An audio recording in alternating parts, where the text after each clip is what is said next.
Good afternoon, everybody. I'm Michael Waldman.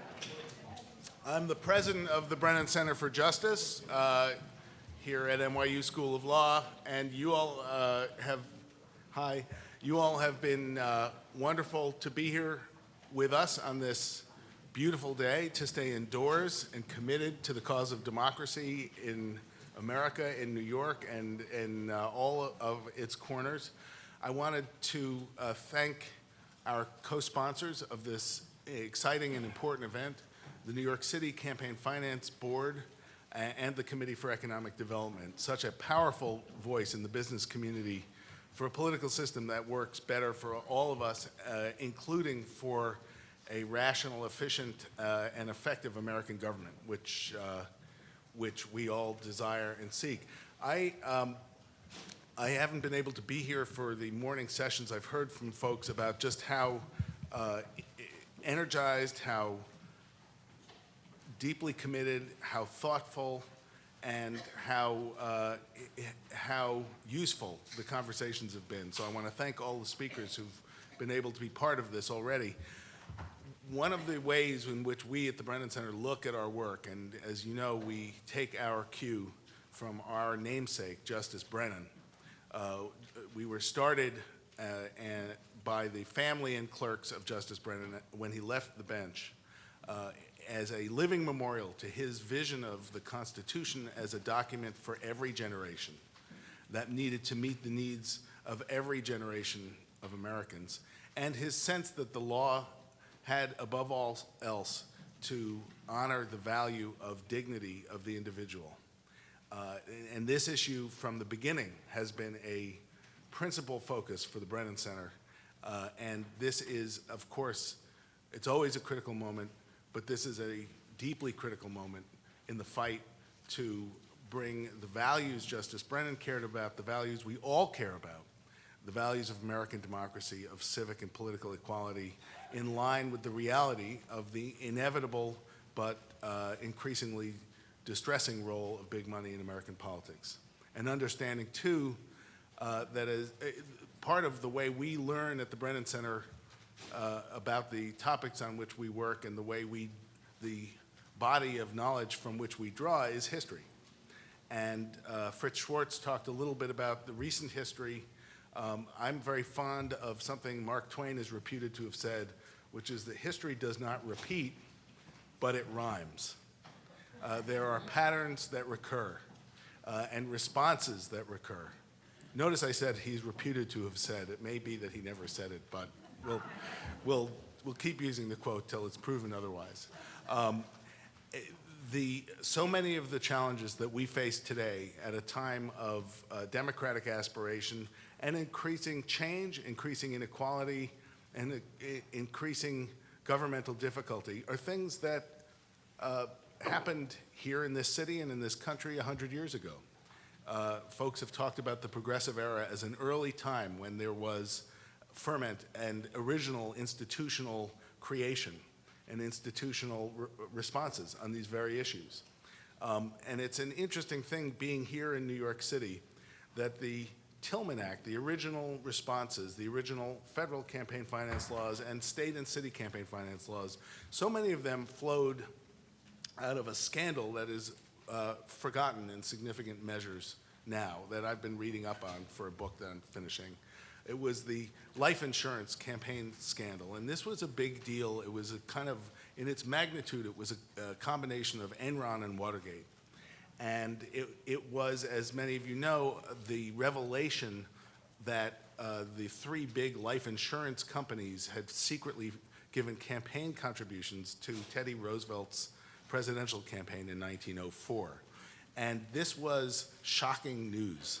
And it was actually at a very packed hearing in the Aldermanic Chamber, which is now the City Council Chamber, down at City Hall, that Charles Evans Hughes, who was just a lawyer hired by the state legislature of New York, grilled J.P. Morgan's right-hand man, Perkins, about this mysterious contribution.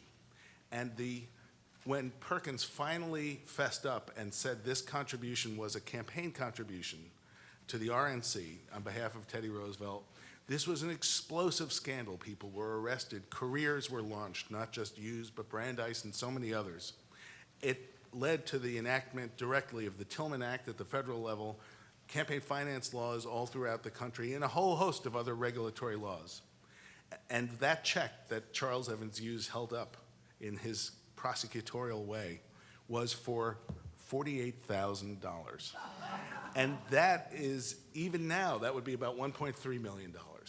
So as we think of the scale of the threat to the ideals of American democracy that we face right now in the post-Citizens United era, we are not in a moment where we are near the problems, near the challenges of the Gilded Age. At least in this one numerically quantifiable way, we are way beyond where they were in the Gilded Age. What's exciting about that history, though, is there was a response, and that the response came in so many ways through innovation, through governmental innovation, through policy innovation, beginning at the state and local level, and ultimately moving to the national level. And I know that that is what you all have been talking about. We know that, and are very proud that in New York, certainly the public financing system has worked, we believe, so well. And it is clear that any public financing system, whether it's the traditional old presidential system or the small donor matching fund system or any of the hybrids that people are talking about now, any one of those systems requires to work a strong and independent and effective and fearless regulatory body to make it work. It will not happen without that. And we know from the lessons all over the place, good and bad, that those regulatory bodies to succeed depend on institutional structure and institutional culture and institutional leadership to make it work. And I know Fritz talked about a number of those things. We've been fortunate to have that in so many ways here in the city with the Campaign Finance Board. The political regulatory bodies that have worked all over the country have had in one way or another those same factors. And then over many decades there has been the FEC. Any of you who work in this field of campaign finance know, you will hear a lot about the law of unintended consequences. People who don't want to do much of anything will talk endlessly about the law of unintended consequences. The condition of the FEC today is not a proof point for the law of unintended consequences. It is an example of fully intended consequences. This is one of those rare government agencies that works exactly as its creators hoped it would work. It was an agency structured to have tremendous difficulty in achieving its basic mission. Over many years, it achieved some of its basic goals, but as we know, in recent years, for all kinds of reasons, including having to do with the increased polarization and partisanship in Washington, it has found it harder and harder to achieve even the most basic of results. Our keynote speaker, who we're privileged and delighted to have with us today, has responded to this reality with a strategy that is highly unusual for senior government officials: the truth. She has decided to tell the truth to the American public about what goes on at the FEC. She understands, based on her career, but her recognition of the reality at the FEC, that educating the public and being clear about what is and is not possible is actually one of the highest duties of a public servant. And especially in a almost surreal situation like we have at the FEC right now, it is doubly and triply important. Anne Ravel is currently the chair of the FEC. She is the chair for 2015. She has been a member of the commission appointed by President Obama since 2013. Before that, she was the chair of the California Fair Political Practices Commission, one of those state regulatory bodies that have so much to teach folks in Washington about how strong and independent regulation of political rules can occur. She was a very well-regarded and highly effective lawyer in state government and other contexts on behalf of consumers for years before that. In 2007, the State Bar of California awarded her the Public Attorney of the Year award for her work. We are greatly appreciative to her for being here with us, for speaking truth to power, even as she's the power. And we look forward to hearing from her about the FEC and its role in this long fight. So thank you so much.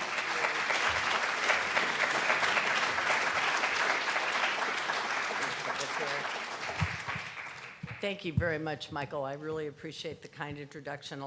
You got what I'm trying to do. A lot of people have said, if you don't like your job, you should leave. Why don't you resign?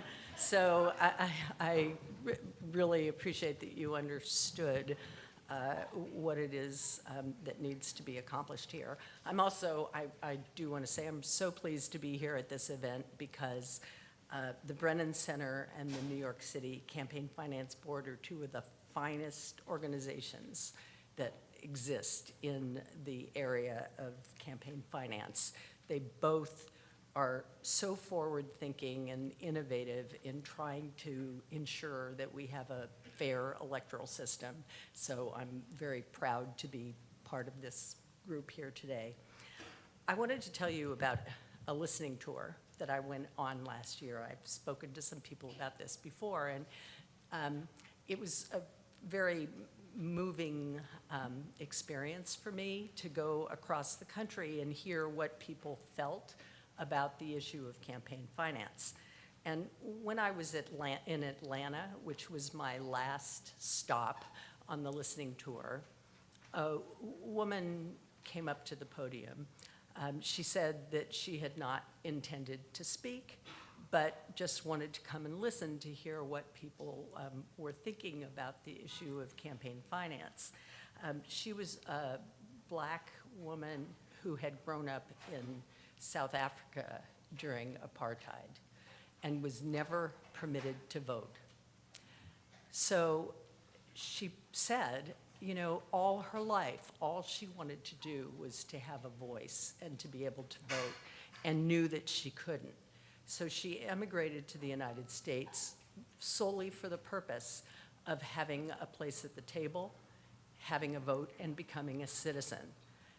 And now, she said, knowing what's going on in campaign finance in this country, she was wondering if she made the right decision. That, you know, is a chilling example and a chilling story to all of us about why people do care and should care about campaign finance issues. And it's also a reason, I think, why people have lost trust in our government, causing them to disassociate from politics. So today I want to talk a little bit about, you know, what I think about this problem, and also give some of my thoughts about what can be done. When I first got to the FEC, I did what I often do when I embark on something about which I know very little, which is a new experience, and that's to talk to everybody in the field about it so that I can get people's insights and advice. Interestingly, I don't remember most of the advice I got when I came, but I do remember something that I was told by a very prominent Washington, D.C. campaign finance lawyer who said, nobody cares about campaign finance issues in this country. And I didn't believe that then, and I certainly don't believe that now. I think people are concerned about campaign finance and its impact on democracy, but they just don't know how to channel their concerns. You probably heard it this morning. I missed the morning session, but you may have already heard this. A recent study showed that 96% of Americans are concerned about the role of money in politics, but 91% of them think there is nothing that they can do to change it. But my experience, and I was mentioned that I was in California, with dark money demonstrated to me that people really do care about it, and they were so glad that the California Fair Political Practices Commission was doing something to reveal the sources of an anonymous midnight $15 million campaign contribution that was made to a ballot measure committee. And also, I mean, the fact that popular media talks about campaign finance is a sure sign that people care about it. Of course, we know about Colbert and The Daily Show, but this season's House of Cards even mentioned the FEC, which I think is kind of a dull subject for a TV show. But as Frank Underwood, and I just looked this up, I honestly don't watch this stuff, but as Frank Underwood is undertaking the presidency, he says that he needs to raise some funds, but he realizes just killing people isn't sufficient to get to be the president. So he says he would rather slit his wrists than listen to a big donor talk about policy. And later, he's asked by a cohort if he can do something about super PACs, because super PACs are having an impact on their party, and it's difficult for them to get ahead. And Frank Underwood responds, "I'm not the FEC. I can't wave a magic wand." And I want you all to know, in the interest of full media truth, that I'm the chair of the FEC, and I can't wave a magic wand either. But another from my era, The West Wing, had several episodes about the FEC. And one of them that I think has led me to think deeply about, really, not that I'm getting this deep thought from TV shows, but about the purposes of campaign finance. They're thinking about appointing reformers to the FEC in the show. And one of the president's advisors on the show is seen holding a book by Gary Wills about the lack of trust of the American people in government.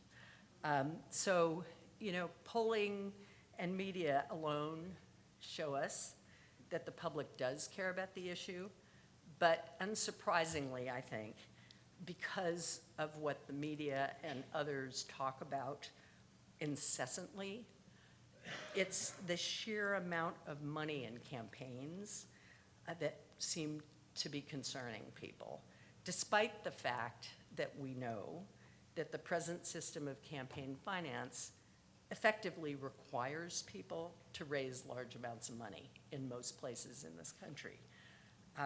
And also because the United States Supreme Court has focused on the issue of corruption, many people, and so lots of people have taken to speaking about that issue about corruption. I think many people believe that their public officials are corrupt.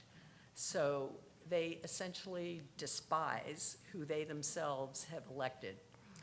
And then they throw up their hands and think that nothing can be done and that government itself can't be trusted and has no value. But in my view, it's not the total amount of money that's the problem in campaign finance. The issue is where the money comes from and what the effect is on public policy from money coming from a very small slice of the American public. As I said, I believe that trust in government is the ultimate purpose of campaign finance laws. I'm a government person my entire career, but you look at when trust in government was at its lowest point in this country after Watergate, 34% of people were polled who said they didn't trust government to do what's right. And then Congress established the FEC, and I do have a little bit of disagreement with Michael. I think they established it to be an enforcement agency, to enforce the laws because there weren't any after Watergate, to restore trust by having full disclosure of campaign finance transactions, and to encourage participation in politics by ensuring fair elections. But now, trust in government is at an all-time low. In 2014, only 24% of Americans, in response to that same poll, said that they trusted the government to do what's right. Much less after one of the biggest government scandals in this country. The number of people who vote in this country is now at a low that is the equivalent to the previous low in World War II, during World War II. And as you heard, I'm from California, and while this was an off-year election, there was a recent election on a very important charter change in Los Angeles, which is, of course, one of the biggest cities in the country and bigger than many countries of the world. And the turnout for that election was 9% of the registered voters. The influence of money in politics is contributing to this low level of trust. The number of people of all political views, Republicans, Democrats, Independents, who say that they don't vote because their votes don't count, has become really high. They feel that their $5 contribution doesn't matter when a few millionaires or billionaires can pour thousands or millions into campaigns and drown them out. Unfortunately, I think this belief, because it's a belief, has kept young voters away from the polls. A couple of weeks ago, I was asked to speak to congressional interns, and of all people, you would expect congressional interns to really care about politics and about government and be involved. But at the end of my speech, a number of them, a kind of shocking number of them, raised their hands and said, you know, I don't vote. What's the point?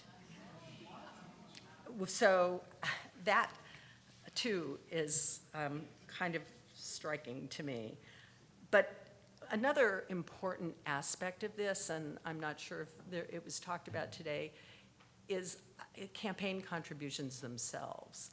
The number of donors in 2014 to federal candidates declined by 11%, or 96,000 donors, while the average contribution rose to an all-time high.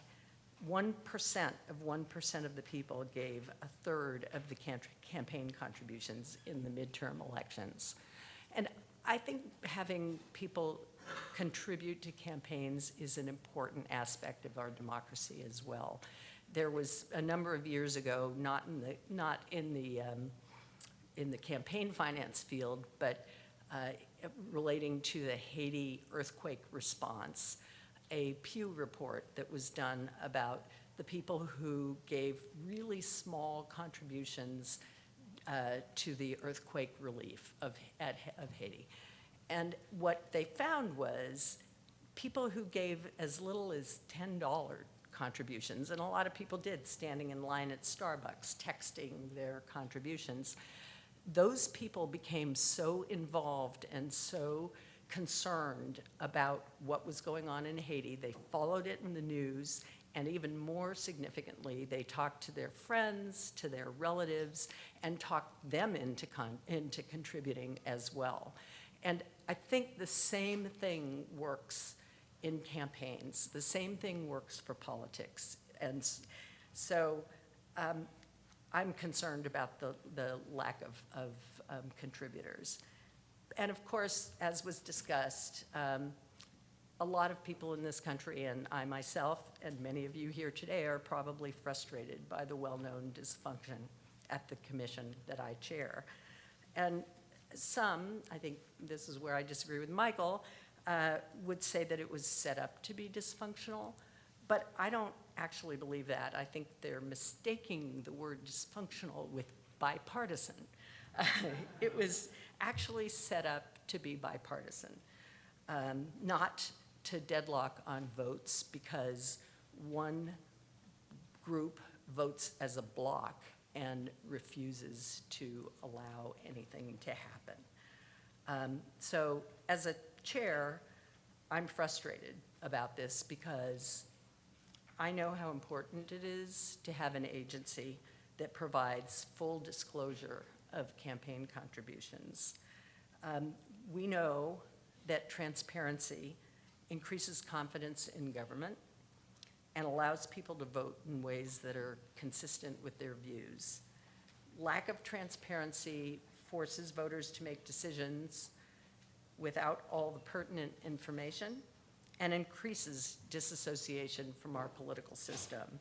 So our inability at the FEC to enforce our own regulations adds to and engenders more distrust.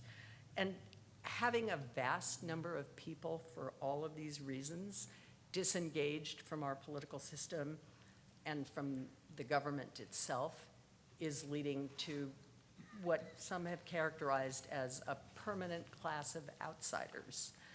You know, the 1% of 1% who contribute to candidates are likely to come into contact with and influence their representatives, and they'll be the only ones who are listened to on public policy. This creates an echo chamber. Monetary supporters influence officials and candidates, and also now campaigns use micro-targeting to focus mainly on likely supporters. We know now that because of the vast amount of data that different campaigns and other organizations that are trying to sell us things have about all of us, campaigns can actually send different messages on Facebook or on cable TV from one household to the next.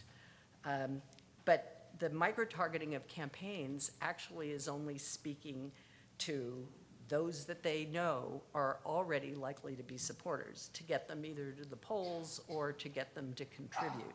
The rest of the population, the undecideds or the unlikely voters, don't get that political information or speech that is talked about by the court, which further excludes them from political conversation. And so what's the ultimate outcome of having a permanent class of outsiders? I certainly, there's going to be a lack of diversity of who's representing us and a lack of representative legislation. The coming primary election, everybody probably is aware of this, it's shaping up to be funded primarily by super PACs and groups that do not disclose their donors, instead of by candidate campaigns. Over 90% of super PACs are funded by white males, and they generally have been found to contribute to white males. So with the outsized influence of super PACs, the barrier to entry into political office is too great, and few women or minorities or others who don't have access to money will have a chance to even be nominated, much less elected to public office. And that's true as super PACs are starting to gain more prominence. It's true not only at the federal level, but it's true further down. So I think this lack of representation and participation really undermines our representative system. But a lot of people say, recalling Watergate, that the only way to fix this problem is a scandal. And I know we was talking about the Tillman Act also before, but I actually think what is going on now is a scandal. And because of the lack of action at the FEC, if there is a true corruption scandal, it's unlikely that it will be unmasked by our agency. So I want to offer a few of my thoughts, and some of them may be duplicative of what other people have talked about today, about how we can restore confidence in the political process and government. I mean, most basically, we have to get the fraud out and enforce our laws. And campaign spending has to be brought out of the shadows. We should require campaign disclosure of campaign spending by all the groups that engage in it. Obviously, you know, disclosure isn't the only solution to campaign finance, but disclosure is really important, I think, in engendering trust. And government needs to boost transparency. With regard to the FEC data should be available immediately. We should require electronic filing by all spenders, and we should make the data easy and accessible to use. And we're working on that, but we should be going faster. But to do these things, we really do need a cop on the beat. And I think that perhaps, and there are other proposals about reforming the FEC out there, but certainly Congress or the president could establish a blue ribbon commission to propose reforms at the FEC, including replacing holdover commissioners, of which everybody is a holdover commissioner, except me. But, so that's not for personal reasons. You know, I actually think that also importantly, we need to look at ways to get people more civically engaged. And this should be a priority of foundations, nonprofits, and government. All levels of government must be more open to more individual citizen participation, not just to come and speak. I remember this from my county days at the, 3 minutes for public comment. Government has to be more accessible to all people, and there should be more inclusive governance. And I know some cities are moving forward in this direction, but it should be broader. And a really good example of this is Brazil, surprisingly, who is far ahead of the United States in having inclusive governance. In fact, in their constitution, they require deepening democracy through participation. And one of the things that they do is they've got national public policy conferences.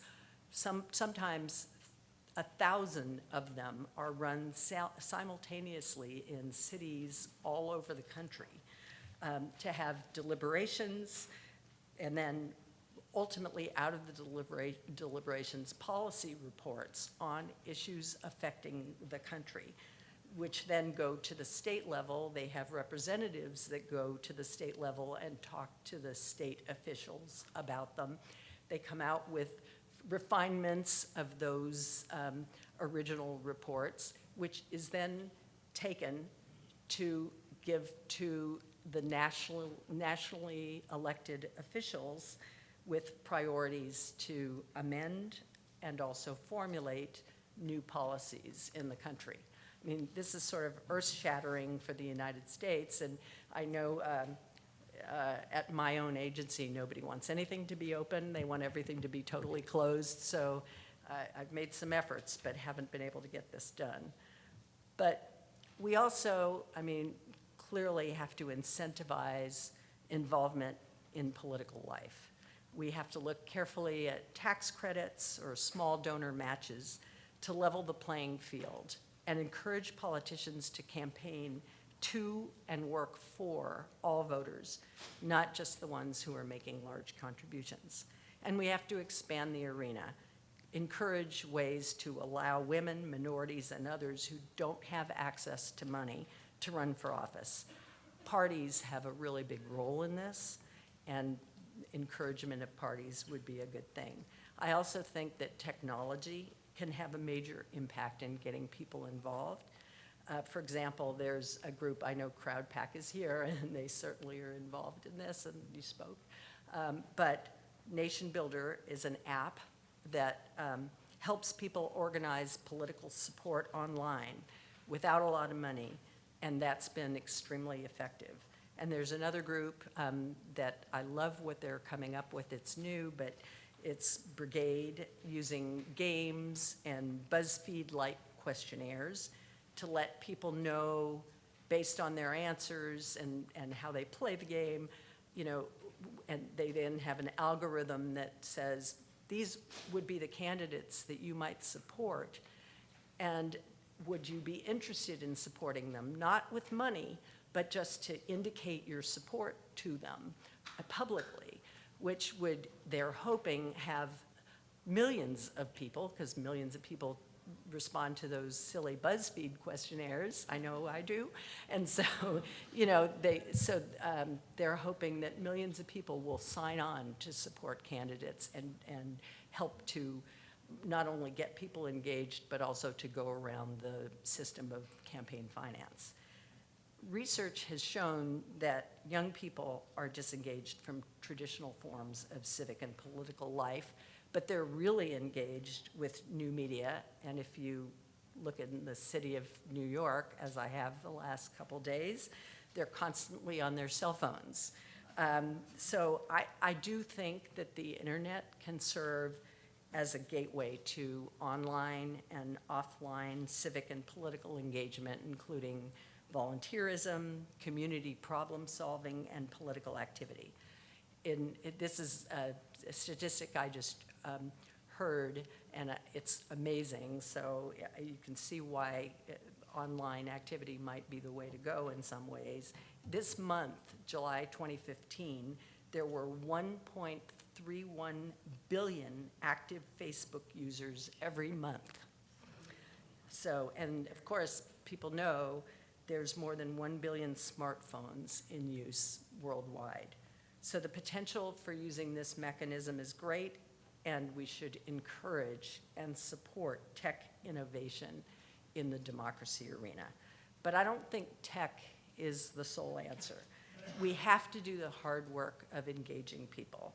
We have to talk to people to get them to understand the influence of government and governmental policies on their lives. Whether, you know, it be about the drought in California and the short showers, I get to take longer ones in DC, everyone has to take, or the fact that the dying crops are going to impact the entire country, the safety of our roads, bridges, and dams, and the fact that there hasn't been, you know, a bill yet about those problems, or ensuring that pharmaceuticals are safe, or supplements are safe and they're not covered by the FDA. People have to realize that campaign finance and policies influenced by only a small number of people has a profound relationship to things that touch them every day, and they need to care about it and become active in communicating with their elected officials, contributing even small amounts of money to campaigns and voting. So I think we all here need to help people understand. I mean, our getting out there and talking to people is important, and we have to get them to understand that participation does matter. And I think if we all do our part, it'll make a difference. Thank you.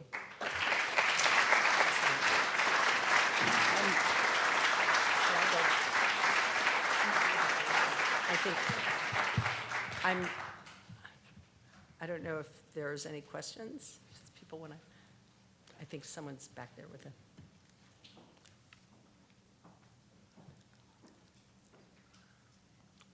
Does the FEC have any authority to require for corporate contributions, campaign contributions, that those first be approved by the shareholders of that company?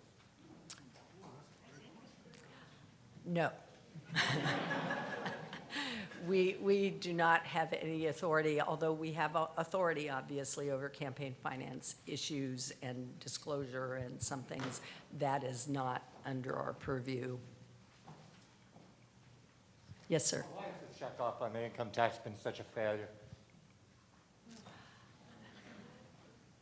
You know, it's hard to know why that is. I mean, I think that some of what has happened is that for candidates, using the public monies has not been an efficient way to run a campaign, of course, since the Obama 2008 campaign, when he realized he could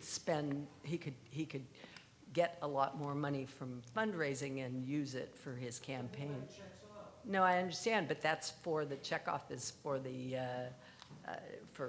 there's already a certain amount that can be received nonetheless, even if there is more money.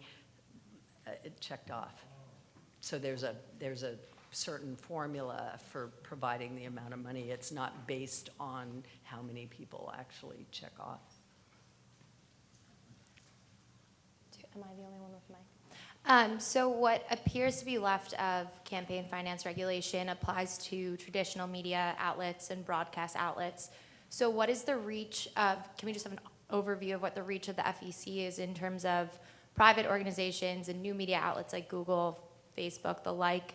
And also, is there concern that it's unlikely, but say Google or Facebook had completely impartial regulations about propriety or something that could have a disparate impact on the political arena and silence certain political voices and emphasize others, and what could the FEC do to keep the political arena fair, and is the FEC sort of in conversation with these organizations? It's a complicated question because clearly there is no prohibition, and it would be under the purview of the FEC to look at some of the issues that arise in new media and the impact of new media, in particular with respect to disclosure and ensuring that there is no corporate contributions, for example, excessive corporate contributions or contributions to particular candidates, for example. But I'm saying that with a little bit of carefulness, because we have had some issues arise relating to campaigns on the internet. And I myself wrote a statement, which I thought was fairly innocuous at the time, saying that it would be important for us to talk to technologists, talk to others in the community, and come up with a thoughtful policy about the internet and other technological advances that are being utilized for essentially campaign finance purposes. And I was, I should say, vilified, and it was said by one of my fellow commissioners that I was trying to censor the internet, and as a result there was a barrage of really angry, threatening, misogynist responses to me about it, and suffice it to say, nothing has happened.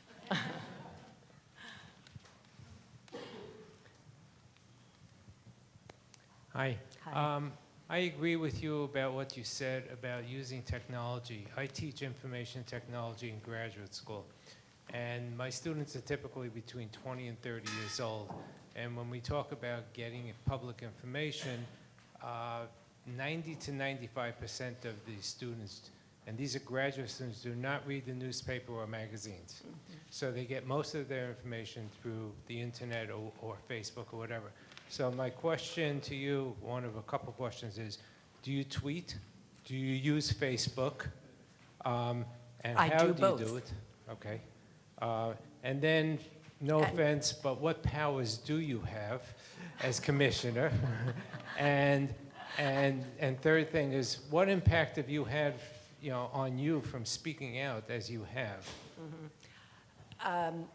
So let me say, I not only have a Facebook, my own private Facebook account, and actually a Twitter account, Oski Mom, that's my dog.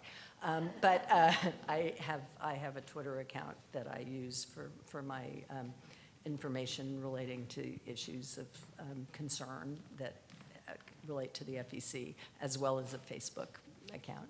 So I'm from Silicon Valley, you know. Yeah, just- What powers do I have? Oh, that question. Oh. I am not the least bit offended by that.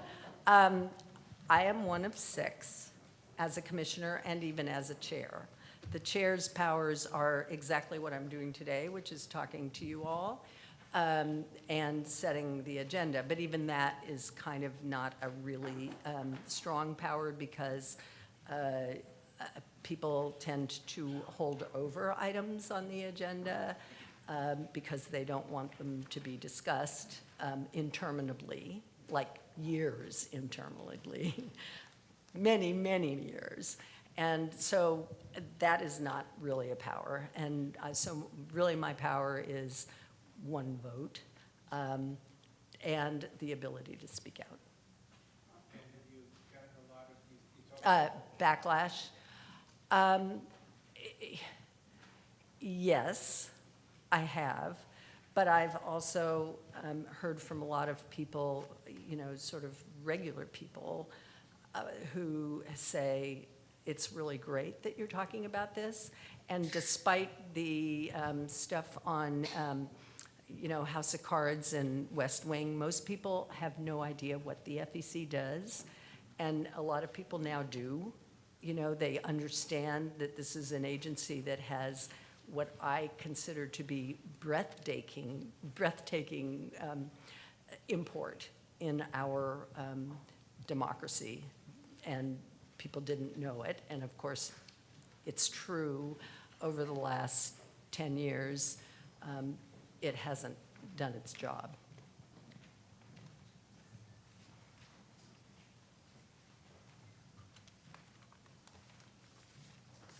Hi. I agreed with everything that you said, but was concerned about the use of one term, bipartisan. The legal structures of the 2 dominant parties are not engraved in stone anywhere in the country. And this is turning off a lot of people, particularly that goes beyond the presidential elections were taken out of control of the League of Women Voters, a respective group, and are simply a plaything for the 2 parties. So is there a chance we could get out of this, take it out of the language, and take it out of the rest of the discourse? Yeah, you're right. And you know, I apologize for that usage. In fact, one of the people who is in the allegedly Democratic seat considers himself an independent. But you know, those issues about third parties or independent candidates and the importance of encouraging them to participate in our political system is something that I think is very important. So I'm in total agreement. I excised that part of my speech, changed the term. First, thank you for your service strengthening the electoral system. I know it's a very hard job, but thank you for your work every day. My question is, how do we incentivize our states to strengthen the civic education in our core curriculums, both on the middle school and high school level? Because I remember you mentioned that the congressional interns expressed that they did not vote. So how do we strengthen the curriculum so that way they feel inspired and they feel as if they should be a part of the process? I appreciate that. I've heard from people who are very involved in this issue, and I know Justice O'Connor, this is a big issue for her in terms of the education, as it is for the present chief of the California Supreme Court, to try to get civic education, and there are some groups about it in middle school and high school the way it used to be. So, you know, I know that there are efforts out there. There are nonprofit groups that are working on this issue. And I do think that that's sort of the hope for the future. I don't have a lot of really good ideas about how to accomplish it myself, but after my term here, I intend to be much more involved in the issue of civic education and civic engagement. Thanks. Do you have any advisory role with the IRS in terms of I'm remembering the stuff with the final. Right. Did you have any say in that? Because No, and that was actually, that event occurred before my tenure on the commission, but the commission was not involved in those issues. So it would, but you know, that has clearly turned out to be so problematic for the IRS, and it appears to me that they're not going to go forward very assiduously in trying to remedy that regulation. but wasn't it just the strict interpretation of the law as written by the legislature that might have made a difference instead of throwing the IRS under the bus? Well, yes, I think that, though, personally, I understand why a lot of people have tried to go to other avenues than the FEC, the IRS being one, the SEC being another, to try to remedy what is essentially the problem of an FEC that's failing to act. But I personally think that it's the job of the FEC to oversee these, if they are political committees, and thus if we actually did our job, we could deal with that problem. A lot of people are saying that we can't, but we could. Hi, Ann. Hey, Adam Smith at Every Voice. First off, thanks so much for your honesty about the problems with the current system and the current agency. I think it's really refreshing coming from a public official. Second, this is less of a big picture question and more of a, I just spent a week rifling through FEC reports question. Is I know that you one of your priorities has been to make the website better, make the data more accessible, and I have definitely seen some of that so far, and I was just interested to know if there's anything else coming down the road, or if you could talk a little bit about your work on that. Yes, thank you. I appreciate you raising that. When I first got to the FEC, I tried to find something on our website and was unable, I know Michael Malbin can find it, but I couldn't find it. But I couldn't find it, and I asked, I have 3 executive assistants who are lawyers who've worked there for some time to see if they could find it. They couldn't find it. And so we had to go down to various levels of the FEC to see if we could find this information.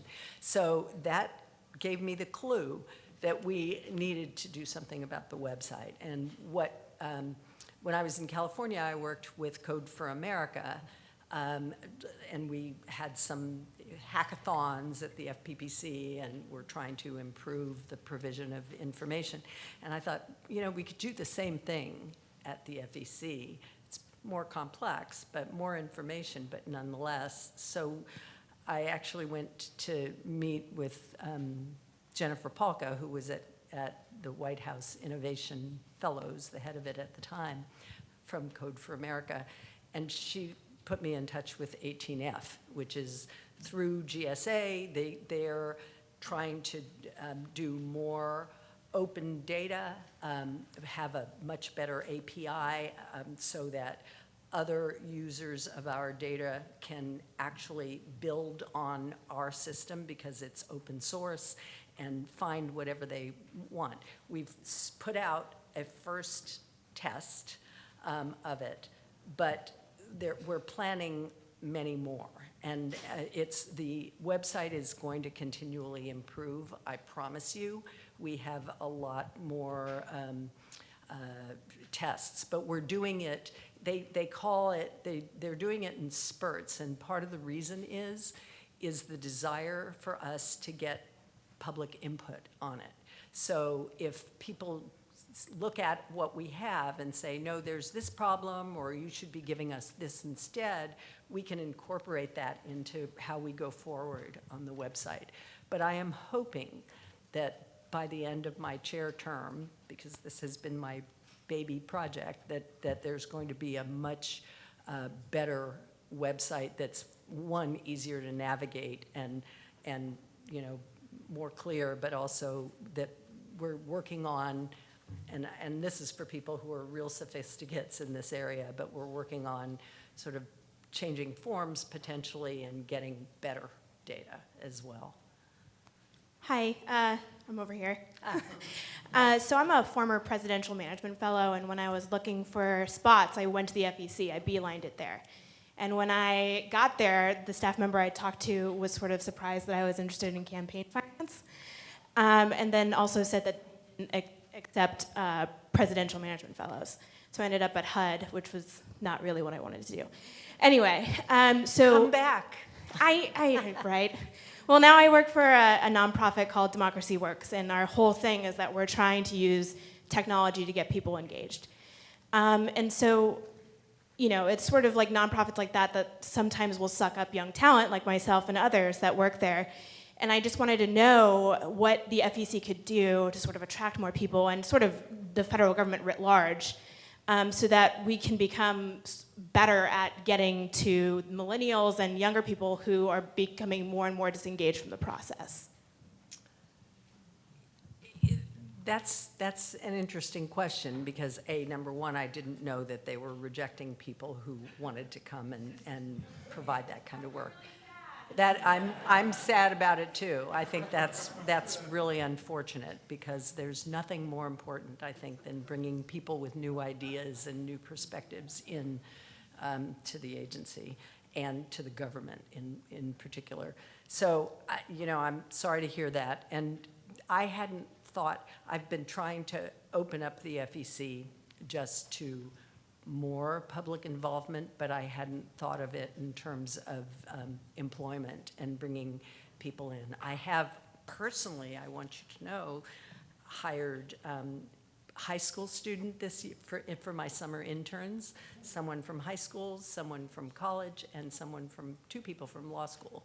So most people just get law students, and I want to reach deeper and get people who are interested in these issues and get them excited about it. So I'll think about ways to do that. I appreciate your question.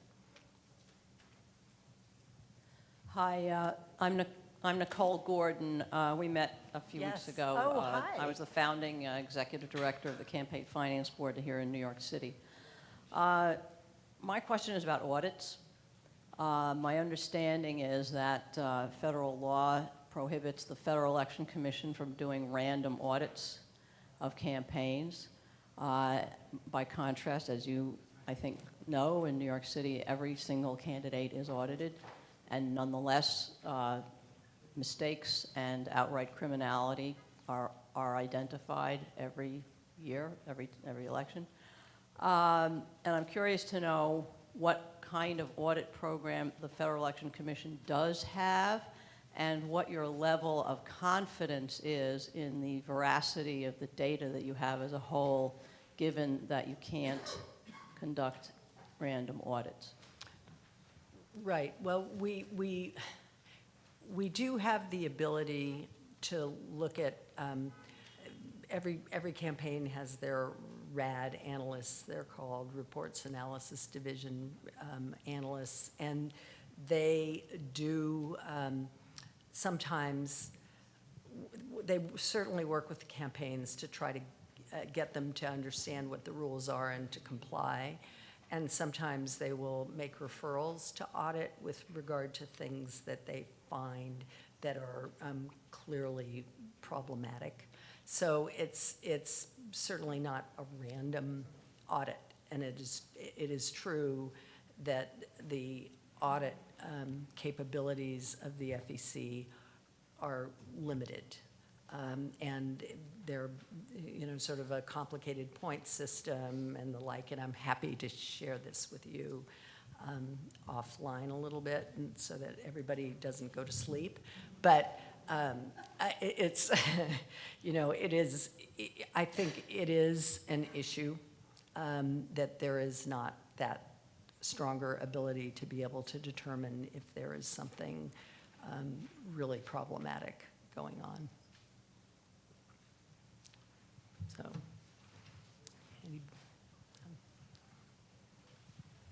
Thank you very much for your insights this morning. I'm with the League of Women Voters. I'm on their board of directors, and I'm offering our help, and perhaps we can sit down and talk about how we can get people more civically engaged, including education, because I think it's areas where we could work together to make that happen. oh, that's great. I'm really happy to hear that. And while I have you here, I have to say, I always, when I spoke in California to groups of from the League of Women Voters, I always said I think that my interest in politics comes from the fact my mother was an immigrant to this country. And when she became a citizen, she was so excited, and she immediately joined the League of Women Voters. And that was a big factor in my political education. So I have a lot of respect for the League of Women Voters. Thank you. Anybody else? Great. Well, thank you all very much. I appreciate it.